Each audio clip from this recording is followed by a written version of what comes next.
मैंने इनिशियली घर से मैंने पढ़ा था, मैं दिल्ली में बिल्कुल नहीं रुकी थी। तो मैंने जितना भी किया मैंने घर से ऑनलाइन कोचिंग वगैरह लिया था। तो मेंस के लिए तो वही है कि पहले स्टैटिक पार्ट अच्छे से करो, पीवाईक्यूज अच्छे से करो, रिपीट होता है questions from 20 questions around 10 questions और इनडायरेक्टली पीवाईक्यूज। ओके। उसके अलावा जितने भी आपका जो सिलेबस है ना उसका एक एक कीवर्ड्स का आपके पास नोट्स होने चाहिए एंड आपके पास खुद के वैल्यूएडिशन पॉइंट्स होने चाहिए। हाँ, मैंने स्पेसिफिक पेन तो मैं यूज़ करती थी, जेल में लिखती थी मैं। और आई थिंक हैंड राइटिंग का रोल है, क्योंकि अगर आपका कॉपी ज़्यादा सुंदर दिखेगा तो एग्जामिनर को अच्छा लगेगा पढ़ने में and it will be easier. Hello everyone, welcome to student of friends. अभी हमारे साथ हैं आयुषी प्रधान मैम, जिनका 36 रैंक के साथ यूपीएससी में सिलेक्शन हुआ। मैम का ये थर्ड अटैम्प्ट था। इसके पहले मैम ऑलरेडी अभी ट्रेनिंग कर रहे हैं, यूपीएससी में सिलेक्ट हैं। और मैम का जो ऑप्शनल है वो एंथ्रोपोलॉजी है। तो आज हम मैम की स्ट्रेटजी, सक्सेस जर्नी जानते हैं। मैम, आप अपना एजुकेशनल बैकग्राउंड बताइए। जी, तो मैं कंप्यूटर साइंस इंजीनियरिंग मैंने की है फ्रॉम सीईटी कॉलेज भुवनेश्वर से ही। जी। और मेरा पास आउट ईयर 2019 था। उसके बाद मैंने एक साल मैंने आईटी सेक्टर में भी मैंने काम किया है। ओके, सो मैम आप कहाँ से बिलोंग करते हैं? जी, तो मैं भुवनेश्वर उड़ीसा से ही बिलोंग करती हूँ। मेरा नेटिव प्लेस वैसे तो बालेश्वर डिस्ट्रिक्ट में आता है, बट करेंटली मैं भुवनेश्वर से बिलोंग करती हूँ। ओके, सिविल सर्विसेज की प्रिपरेशन के बारे में मैम आपने कैसे सोचा या फिर कहाँ से आइडिया है करना चाहिए? जी, तो आई रिमेंबर कि it was during Covid times जब मैं घर आ गई थी। और तब मैंने ये देखा कि कितना मतलब कंट्री का ख़राब हालत हो रखा है और कितना हमारा हेल्थ सिस्टम ख़राब है। एंड तब मेरे पापा को भी मतलब कोविड हो गया था। ओके। एंड लकीली हमारे फ्लैट में ही सब कलेक्टर थे, तो उन्होंने काफ़ी हेल्प किया था। एंड फॉर दैट मेरे पापा मतलब काफ़ी ईजिली मतलब उनको रिकवरी हो गया, जबकि उनका कंडीशन बहुत ही सीरियस था। तो मुझे उससे ये समझ आ गई कि मतलब एक एडमिनिस्ट्रेटिव ऑफिसर के पास बहुत ज़्यादा पावर होता है लोगों का भलाई करने में। So that was my starting point which inspired me. और उसके बियॉन्ड मैंने थोड़ा सा मतलब मुझे अपना स्ट्रेंथ को भी मैंने एनालाइज किया। तो मुझे उससे ये लगा कि जो आईटी सेक्टर है दो इट्स वेरी गुड, लेकिन मुझे थोड़ा डाइवर्सिटी चाहिए था मेरे जॉब प्रोफाइल में। मुझे एक सेम काइंड ऑफ चीज़ करने में मतलब उतना मज़ा नहीं आ रहा जी था। मैम। तो मुझे लगा कि आईएएस वगैरह में वो अपॉर्चुनिटी है कि I can explore my potential, मैं बहुत लार्ज स्केल में इम्पैक्ट कर सकती हूँ। तो उससे मैं मोटिवेट हुई। और एक फैक्टर ये था कि मुझे कुछ ग्रास रूट लेवल में भी चेंजेस लाने थे। अब आईटी में मैं काम करती थी, मैं कोडिंग करती थी, लेकिन मैं लोगों को डायरेक्टली इम्पैक्ट नहीं कर पाती थी। जी। तो मुझे लगा कि ये सिर्फ यूपीएससी और आईएएस के थ्रू, मतलब आईएएस आईपीएस के थ्रू मैं बहुत ज़्यादा ग्रास रूट लेवल पे चेंजेस ला सकती हूँ। तो ये सब मल्टीपल फैक्टर्स थे जिससे मैंने अपना जॉब मैंने रिजिग्नेशन दिया और मैंने फिर अपना 100% यूपीएससी को दे दिया। हेलो एवरीवन फ्रेंड्स, बहुत सारे स्टूडेंट्स के कमेंट आ रहे थे कि वो दिल्ली से घर बैठे कैसे स्टडी मटेरियल मंगवाएं। और ये आप देख पा रहे होंगे डिफरेंट कोचिंग इंस्टीट्यूट्स के टेस्ट सीरीज रखे हुए हैं। आप घर बैठे मंगवा सकते हैं स्टडी मटेरियल। जो आपको ये नंबर दिख रहा होगा, इस पर कॉल करें। आपको कोई भी टेंशन लेने की जरूरत नहीं है। चाहे आपको नोट्स चाहिए हो, बुक्स चाहिए हो, टेस्ट सीरीज चाहिए हो, करंट अफेयर्स चाहिए हो, या फिर जो भी आपको बुक्स या फिर स्टडी मटेरियल रिलेटेड चीज़ें चाहिए, आप कॉल करें इनसे और डिटेल में डिस्कस करके मंगवाएं। कोई भी टेंशन लेने की ज़रूरत नहीं है। जब तक आपके घर तक पार्सल नहीं पहुंच जाता है, हमारी रिस्पॉन्सिबिलिटी है। जय Hind, thank you. Okay ma'am, ma'am आपके फर्स्ट 2 अटैम्प्ट्स के बारे में बताइए। जैसे कि आप लास्ट टाइम भी सिलेक्ट हैं, और फर्स्ट अटैम्प्ट में क्या रिजल्ट रहा था आपका? मेरा फर्स्ट अटेम्प्ट में I went till the interview stage. Okay, और great. From the final marks मेरे 13 मार्क्स कम थे, तो इसलिए मेरा सिलेक्शन नहीं हुआ था। एंड रीज़न वाज एंथ्रोपोलॉजी, क्योंकि मेरा फर्स्ट एक साल ही मैंने पढ़ा था and from technical background humanities मैंने स्विच किया था और ऑप्शनल का मुझे कोई आइडिया नहीं था, तो उसमें मेरे काफ़ी कम स्कोर थे। इट वाज 220, जिससे सिलेक्शन होना इज़ काइंड ऑफ इम्पॉसिबल। जी मैम। तो दैट वाज द रीज़न। फिर सेकंड टाइम मैंने एंथ्रो काफ़ी पढ़ा। वो 3 महीने का जो गैप होता है, रिजल्ट आता है, देन नेक्स्ट 5 डेज प्रीलिम्स होता है, जी। फिर आपका मेंस होता है 3 मंथ्स। हाँ। लेकिन सिर्फ 3 मंथ्स थे, तो उतना इम्प्रूवमेंट हो नहीं पाया एंथ्रो में। तो आई गॉट स्टक इन 270, तो उससे बहुत अच्छा रैंक नहीं आ पाया, तो इसलिए मैं 334 आ गया। एंड देन इस टाइम ऐसा था कि मेरा कोर्स कंप्लीटेड था and I could work on my strength point, presentation हो गया, यूनिक हो गया। तो इस बार मैंने फिर अपना मतलब बेस्ट दिया एंथ्रो और सब। सो फाइनली इस बार आप आईएएस के लिए जी, सिलेक्ट हो गए हैं। तो मैम कैसा लग रहा है आपको? आपकी फैमिली का क्या जी, रिएक्शन था? बहुत ही खुश थे। पहले तो ये खुशी था कि मुझे फिर से अब साइकिल रिपीट नहीं करना राइट। पड़ेगा, क्योंकि फिर वो माइंड में टेंशन रहता है। एंड जो एंटायर प्रोसेस होता है वो काफ़ी टीडियस होता है। आपको पहले प्रीलिम्स देना है, फिर वेट करना है, फिर मेंस दो, फिर इंटरव्यू दो, एंड देन तीनों में आपको बहुत अच्छा करना होगा to get into that top 50 and get into IAS. तो काफ़ी एक ड्रीम वाला चीज़ होता है। ओके। और रिजल्ट आने के बाद मतलब मुझे अभी तक बिलीव नहीं हो रहा है कि मैं हाँ, मुझे थोड़ा टाइम लग रहा है टू सिंक कि I have exerted the cycle, कि मैं आईएएस बन गई हूँ। तो वो अभी तक मतलब डाइजेस्ट नहीं हो रहा है वो चीज़, धीरे धीरे उसको मैं प्रोसेस कर रही हूँ। Okay ma'am. सो मैम, इस बार आपका 36 रैंक आया है और जनरली देखा जाता है कि बहुत सारे जो कैंडिडेट्स हैं ऑलरेडी रैंक आ जाता है, फिर भी अटेम्प्ट करते हैं तो कई लोगों का तो प्रीलिम्स भी नहीं इवन जी क्लियर जी होता जी है। बट मैम ऐसा भी देखा गया सेम टाइम पे कि जो लोग पढ़ने में ठीक ठाक होते हैं तो उनका बार बार होता भी जाता है सिलेक्शन, रैंक इम्प्रूवमेंट भी होती है। और ये भी देखा जाता है कि यूपीएससी काफ़ी अनप्रेडिक्टेबल है और लक का भी काफ़ी इंपॉर्टेंट रोल है। तो कहीं ना कहीं बाकी कैंडिडेट्स के साथ भी क्या मतलब हो जाता है कि सिलेक्शन के बाद ऐसा टाइम नहीं दे पाते हैं उसके लिए, या फिर हम हल्के में लेने लग जाते हैं कि हमें तो आता है तो अटेम्प्ट करेंगे तो इजीली क्रैक हो जाएगा। एक चीज़ तो डेफिनेटली टाइम का होता है, क्योंकि वंस आपका सिलेक्शन हो गया देन आपको बहुत मुश्किल से टाइम मिलता है। जी। सेकंड ये होता है कि आपको एक बार आप सर्विस में आ गए ना तो आपको वो ऑफिसर वाला ट्रीटमेंट मिल जाता है, तो हाँ। उससे वो मोटिवेशन फैक्टर थोड़ा कम हो जाता है, जो कि मुझे यहाँ पे फील हुआ। मतलब मैं शायद फिर से वो मोटिवेशन के साथ नहीं दे पाती, क्योंकि यहाँ पे आपको ऑलरेडी वो फैसिलिटीज़ मिल जाते हैं, आपको अच्छा घर, आपको वैसे ट्रीटमेंट मिलता है, तो आपको लगता है कि ठीक है भगवान ने इतना दिया तो इतना मेहनत कौन ही करेगा, तो उससे भी थोड़ा होता है मोटिवेशन फैक्टर। ओके मैम, आपने क्या कोचिंग ली थी या फिर सेल्फ स्टडी कैसे स्टार्ट किया जी। था? मैंने इनिशियली घर से मैंने पढ़ा था, मैं दिल्ली में बिल्कुल नहीं रुकी थी। तो मैंने जितना भी किया मैंने घर से ऑनलाइन कोचिंग वगैरह लिया था। तो पहले तो मैंने जो जीएस के लिए एक फाउंडेशन कोर्स किया था, ऑनलाइन ही किया था।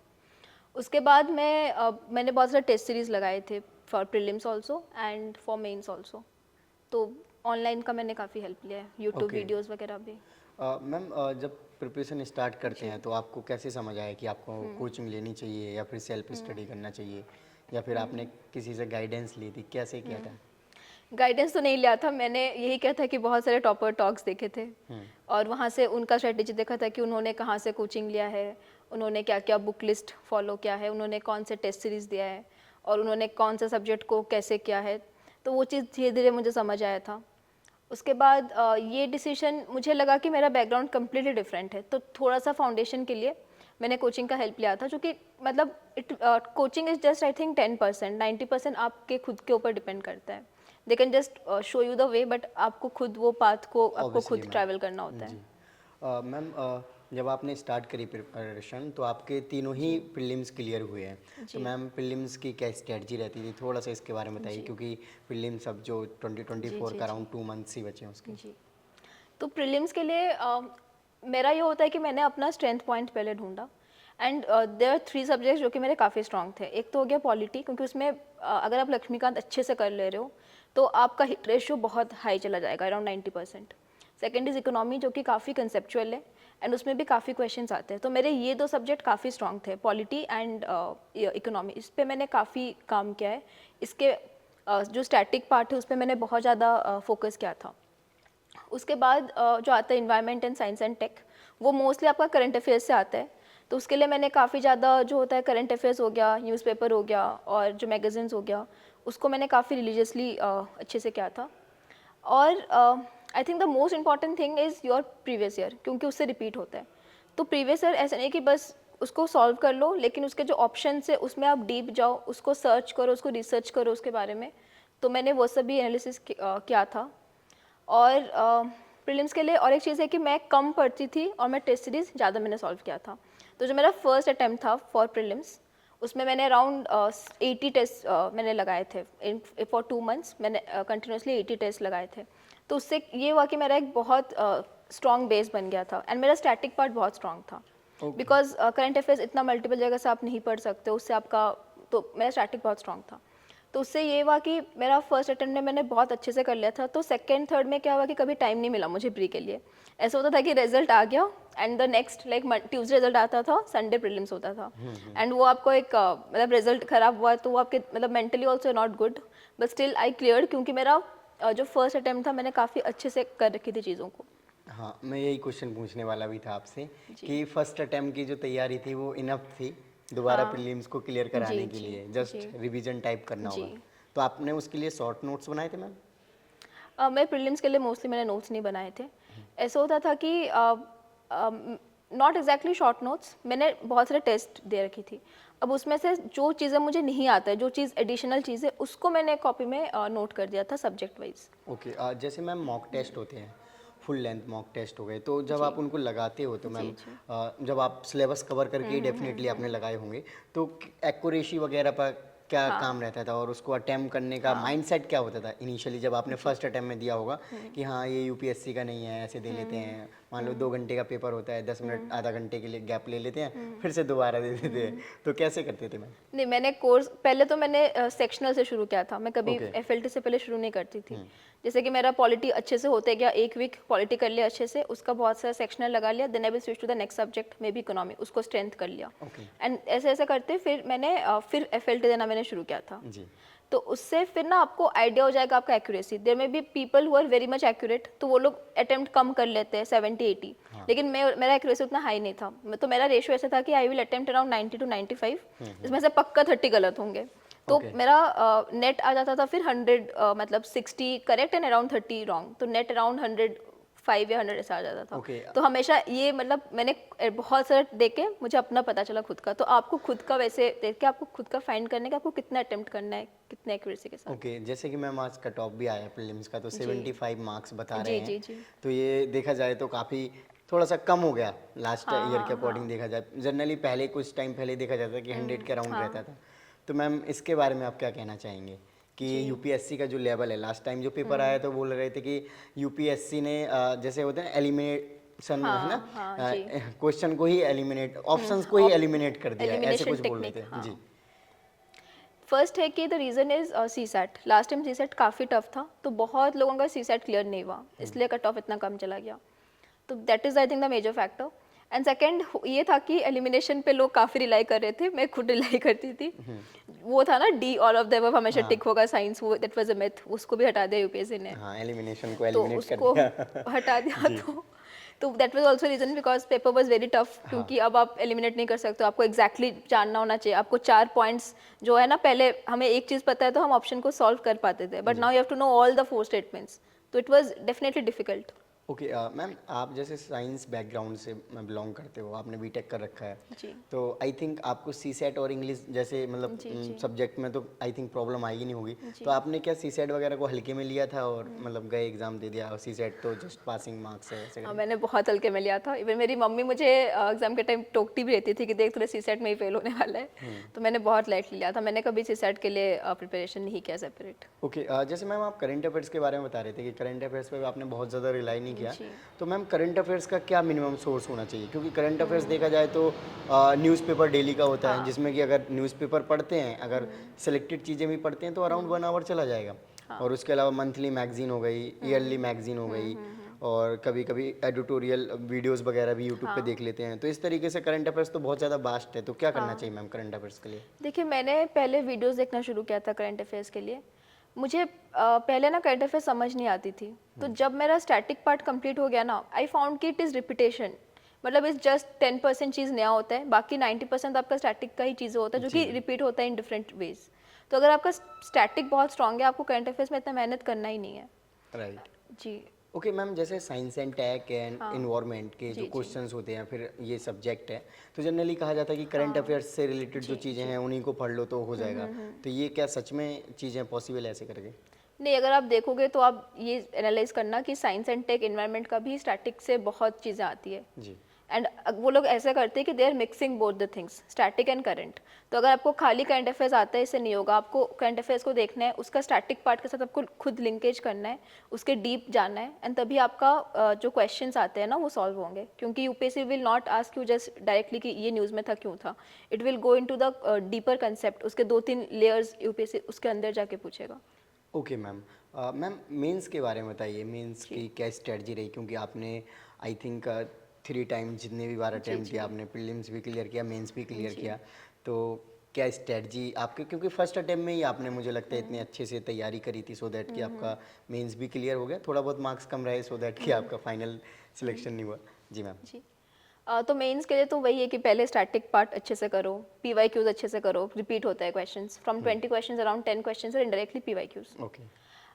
उसके अलावा जितने भी आपका जो सिलेबस है ना उसका एक एक कीवर्ड्स का आपके पास नोट्स होने चाहिए एंड आपके पास खुद के वैल्यू एडिशन पॉइंट्स होने चाहिए। फॉर एग्जांपल जैसे GS2 हो गया तो उसमें NGO आता है, प्रेशर ग्रुप आता है। अब उससे ना क्वेश्चंस आते ही आते हैं, तो मेरे पास हर जैसे कि NGO का मेरे पास 4-5 अच्छे अच्छे एग्जाम्पल्स थे, केस स्टडीज़ थे।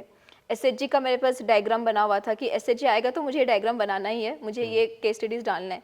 तो वैसे मैंने हर टॉपिक का उस वाइज मैंने अपने नोट्स मतलब बना के रखे थे कि ये चीज़ें इफ़ नॉट कंप्लीट नोट्स लेकिन एक माइंड मैप था कि ये आएगा तो मैं ऐसे लिखूंगी। तो ये चीज़ मैंने कर रखा था for all the subjects, GS 1 2 3 4 चारों के लिए। और उसके बाद मैं बहुत ज़्यादा मैंने टेस्ट दिए थे क्योंकि it's a game of time and management and presentation. तो मैंने उस पर काफ़ी काम किया था। मैंने फोरम का हो गया कि विजन का हो गया, मैंने काफ़ी ज़्यादा टेस्ट सीरीज़ लगाए थे मेंस के लिए और मैं ट्राई करती थी कि 3 घंटे में ही कंप्लीट करूँ। वो क्या था मैंने और हाँ मोस्टली इतना ही मेरा फोकस था कि कैसे टेस्ट देने हैं।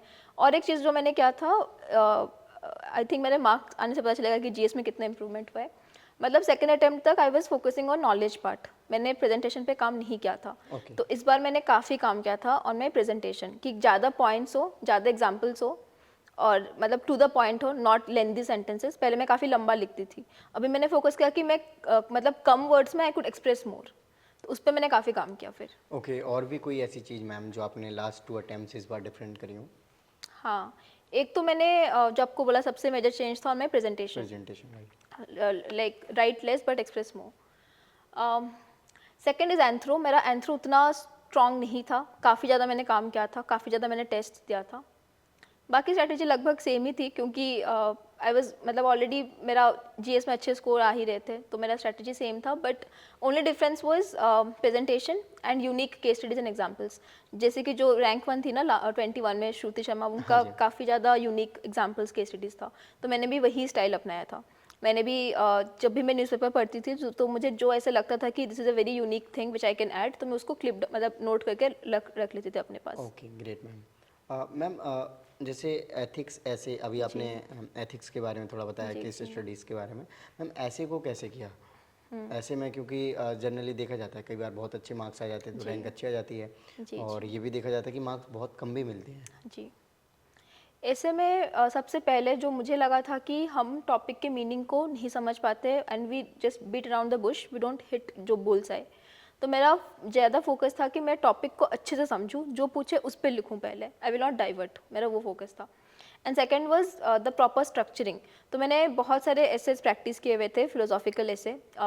UPSC के पुराने मतलब 2000 से लेके जो जो था ना, एक माइंड मैप था कि ये आएगा तो मुझे ये चीज़ ऐसे लिखना है, तो वो चीज़ फिर मुझे हेल्प करने लगे। फिर मैंने टेस्ट सीरीज दिया था एसे का बहुत सारा, तो एक माइंड मैप होने लग गया था कि ए टॉपिक आएगा तो this is my structure, this is my flow.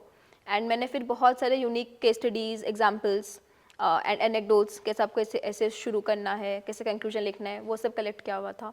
तो फिर मिला के वो एट द एंड मतलब इट्स अ काइंड ऑफ जो भी आपका नॉलेज है ना 3-4 साल से, उसको यूज़ करके एक मतलब अच्छे से आप फ्लो के साथ में मैंने लिखा था। राइट। जब जो मैम कंपलसरी इंग्लिश हिंदी के पेपर्स होते हैं, जी। तो आपने क्या लोकल लैंग्वेज लिया था क्या इसमें? नहीं, मेरा हिंदी था। हिंदी था, तो हिंदी को आपने टाइम दिया था या फिर ऐसे ही कि ठीक है हो जाएगा? वो मैं नहीं देती थी, मेरी मम्मी मेरे पीछे पड़ी रहती थी कि पढ़ लो, तो वो मुझे ज़बरदस्ती कुछ कुछ ग्रामर उसने ज़बरदस्ती उन्होंने मुझे पढ़ा दिया था। Okay great ma'am. अच्छा मैम, जनरली आंसर राइटिंग करते हुए राइटिंग्स का कितना रोल आप समझते हो? क्योंकि स्कूल कॉलेज में तो देखा जाता था कि राइटिंग अच्छी होगी और टीचर भी फोर्स करते थे स्कूल में कि राइटिंग्स अच्छी लिखो। और दूसरी चीज़ मैम, हम जनरली स्कूल वगैरह के एग्ज़ाम देते थे तो हेडिंग्स वगैरह और जो पॉइंट्स हैं उनको थोड़ा मोटे पेन से या फिर बढ़िया सा लिखते थे सो दैट कि वो हाईलाइट हो। तो क्या ऐसे आप अपने आंसर्स में करते हैं या आप कोई स्पेसिफिक पेन का भी यूज़ करते हो? हाँ, मैंने स्पेसिफिक पेन तो मैं यूज़ करती थी, जेल में लिखती थी मैं। और आई थिंक हैंड राइटिंग का रोल है, क्योंकि अगर आपका कॉपी ज़्यादा सुंदर दिखेगा तो एग्जामिनर को अच्छा लगेगा पढ़ने में and it will be easier. और मैंने इस बार जो किया था, मैं ना मैं हेडिंग पे ऐसे बॉक्सेस बनाती थी ताकि हाईलाइट हो जाए, और जो जो पॉइंट मुझे काफ़ी इंपॉर्टेंट लगे उसको मैं अंडरलाइन भी करती थी, और कुछ चीज़ बहुत अच्छी मतलब इंपॉर्टेंट तो उसको बॉक्स कर देती थी। तो उससे ये होता है कि एग्जामिनर का मतलब इजीली ही और शी कैन मतलब scan through the copy and मतलब एक बार झलक में उसको पता चल जाए कि इसने ये पॉइंट्स तो लिखा ही है, मतलब उसका मिस आउट ना हो चीज़ें। तो मैंने उस पर काफ़ी काम किया था इस बार। ओके।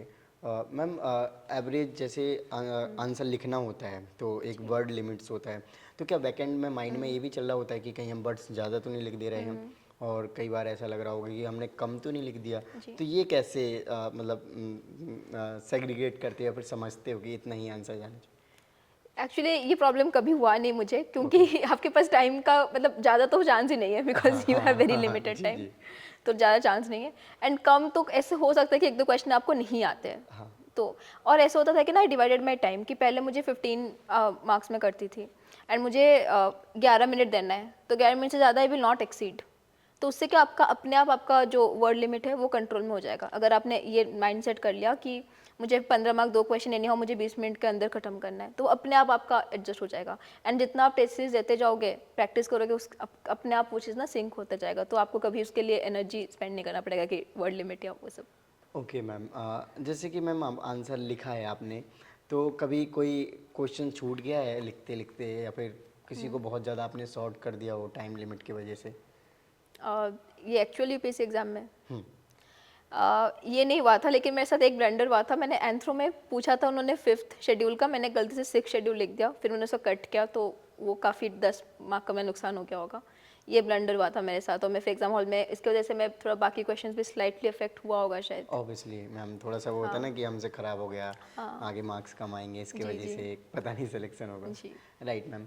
सो मैम, आपने एवरेज अपनी जो प्रिपरेशन करी है तो कितने घंटे टाइम दिया है इसको? जी। देखिए, ये ना डिफरेंट स्टेज में डिफरेंट होता है। जैसे जो प्री टू मेंस होता है, आई विल से सबसे इंपॉर्टेंट फेज है वो, क्योंकि वो आपका रैंक डिसाइड करता है। आप मेंस बहुत अच्छा कर लो तो आपको मतलब आपको टॉप रैंक मिल जाएगा। तो प्री टू मेंस में काफ़ी ज़्यादा मेहनत, मतलब I used to give around 12 to 13 hours, काफ़ी मतलब उस टाइम पे आई मेड श्योर कि मैं 1 मिनट भी वेस्ट ना करूँ, क्योंकि वो बहुत ही इंपॉर्टेंट फेज है। जी वो मैम। 3 मंथ्स आपका लाइफ डिसाइड करती है ना।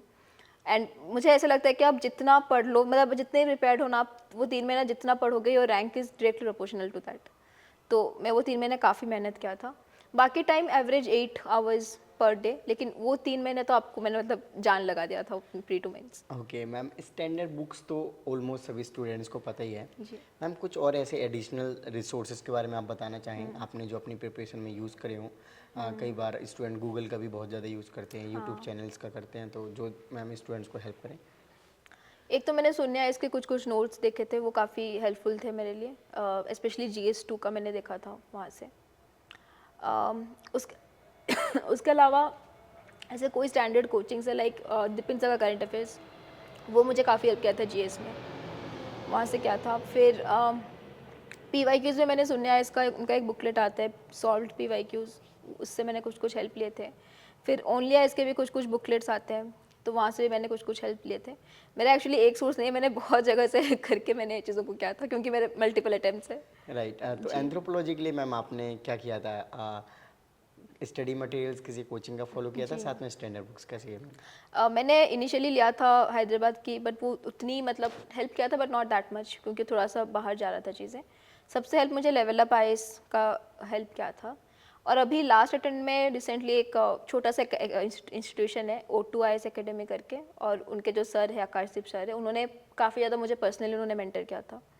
तो उससे मुझे काफ़ी हेल्प हुई थी। वो मतलब PYQs भी उन्होंने लिख के दिया था सॉल्व करके, और उन्होंने काफ़ी पर्सनली मेरे कॉपीज़ वो चेक करते थे।